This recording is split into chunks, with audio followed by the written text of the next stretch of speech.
Andrea, how old are you? How old am I? Yeah. 30. Going on what, 80? Going out to dinner so early? What time is it, 4:30? Yeah, I'm hungry. It's 31st of It's what? actually 4:31, so Oh, okay, 4:31. acceptable. New Year's Eve. Everything's closing down early. So we're gonna go get some thing to eat, I think. Hopefully it's open and it's It delicious. says until 6, but I mean, if not, there's lots of other places in West Seattle. So. Wanna walk over there? Sure.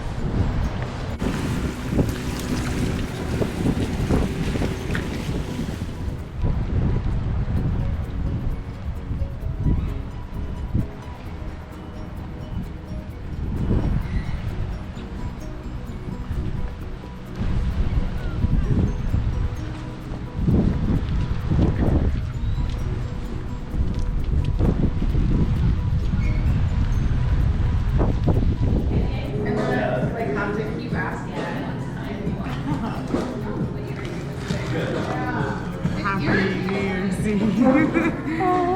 So good. I'm so excited. Yes.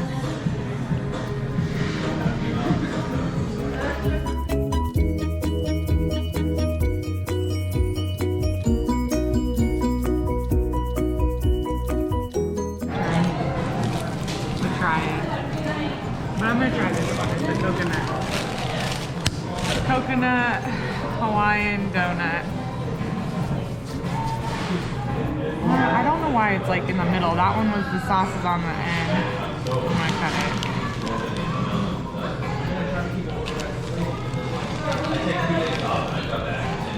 Okay, that's the middle. Here we go. So hot.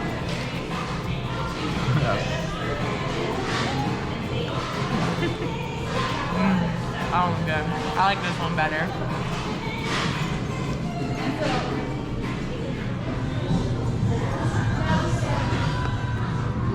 Cheers.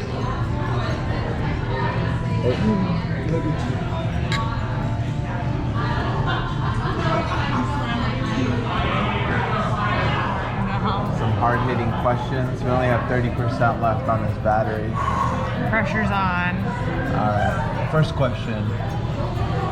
What was your most memorable thing of 2019?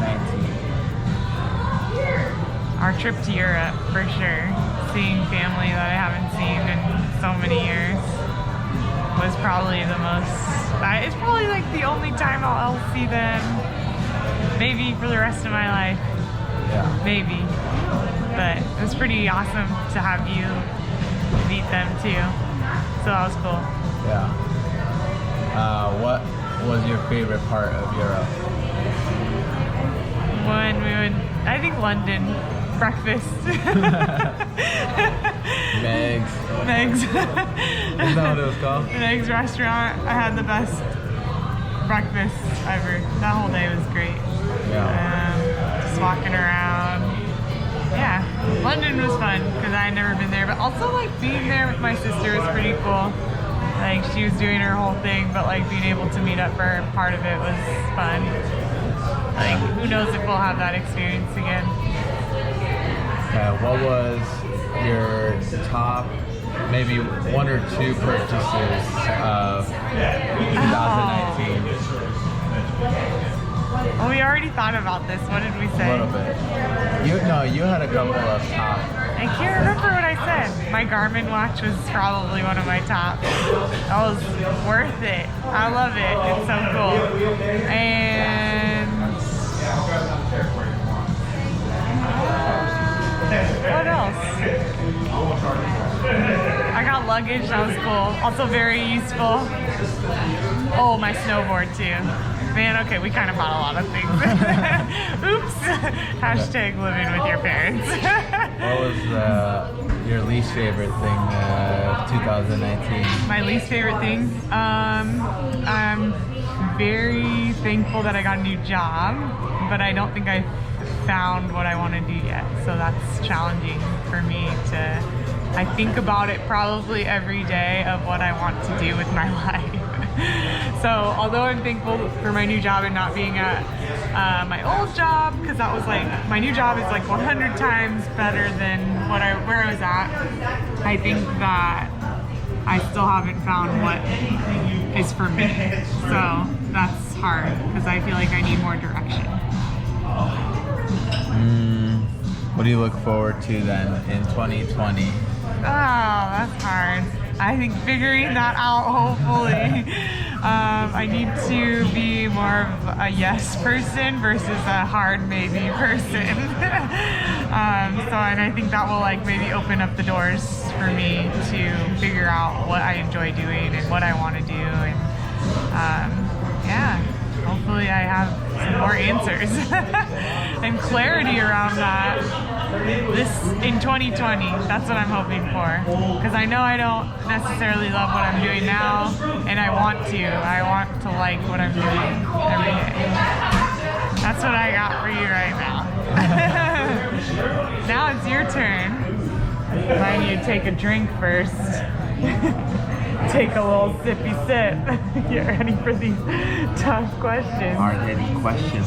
Okay, top moment of 2019. Probably going to Europe. That was very cool. I would say that Paris was my favorite part. I think London was a little too stressful just because... It was stressful? Because there was a lot going on. There was a lot of people. It was a busy city. A lot of a lot of things going on, but it was fine. It was fun. What else? What was your worst moment of 2019? Probably my grandma dying. Oh gosh, that's really sad. Yep, that sucks. But life goes on. That's part of it. So hopefully, we have many more years with the family that we have left, and it's just one of those things that happens. What did that moment teach you? Probably that I'm holding on to a lot of stuff internally that I probably shouldn't be, and that it's just part of how my family operates and how I operate, and so I just need to work out. What is your top purchase of 2019? I've wanted this since I was a kid, since I was literally... I think I need a drink for this one.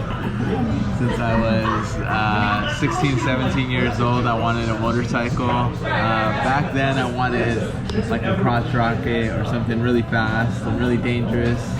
And so I opted for a more mature adult decision and got a Harley, which is still a lot of fun because you can still whip it around, and super excited about that. But Andrea's not too happy. How does that make your wife feel? Not very good. She is very anti and kind of drained some of our savings, so it wasn't the best decision either. But I'm happy about it. How do you feel towards her sacrifice / compromise? Well, she puts things into perspective because she tells me that we're a bunch of dinks, so we have the opportunity to do stuff like that. It's just I think she wishes it was on something different than a motorcycle. So because of what? Well, because we want to buy it. No. Safety. Oh, yeah.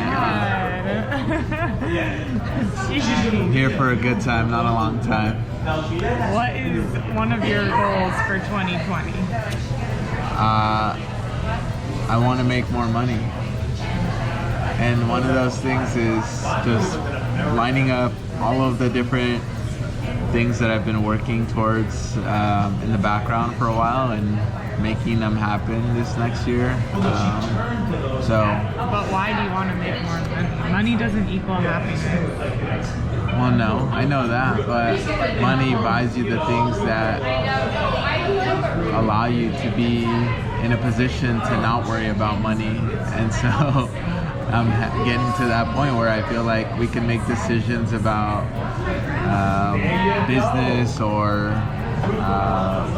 setting up other ways of accumulating wealth that aren't specific to just actually working a 9 to 5. And so this is one step closer to that, and hopefully we can get to that point much sooner than later. Aside from personal goals, what would you hope that our country accomplishes in 2020? Yeah, I mean, I think it's going to be a really awkward November of 2020 because there's an election coming up, and my gut feeling is telling me that we will still have the president that we have in the office be in the office if people don't start paying attention to like real meaningful candidates who have a vision for this country that represents the changing country, not an old country, an old white. Okay, not to get too much into politics. Well, you asked, so I'm answering. If you could give yourself one piece of advice that you learned in 2019 that you would do differently in 2020, what would it be? Well, I got a new job in 2019 at the beginning of this year, and I was really nervous, and I felt like I was in over my head, and a little bit of imposter syndrome kind of took over me for the first few months. And so one of the things that my supervisor told me was that it's not necessarily how you do your job, but like the reason why you do your job. And so I'm looking at that as a way to improve and like become a better person and communicator and represent like the interests of the community at a government level, because now I do work for the government, but also have like a little bit of a understanding of why things happen the way they happen. And that's really tough pill to swallow because I've always been like a man kind of guy, but at this point I am a part of that. You're the man now, you're the man. And so now I have to figure out a way to communicate that in a way that represents the interest of community for community. And so I really want to continue to improve on that for 2020. Well, it sounds like you have some pretty solid 2020 visions. Anything else you'd like to say on the last hours of 2019? See you, suckers. That was it. 2020 is coming around and 2019 is soon long gone. So, cheers. Tuneroom's going down fast. Ain't the bar it used to be back in my day.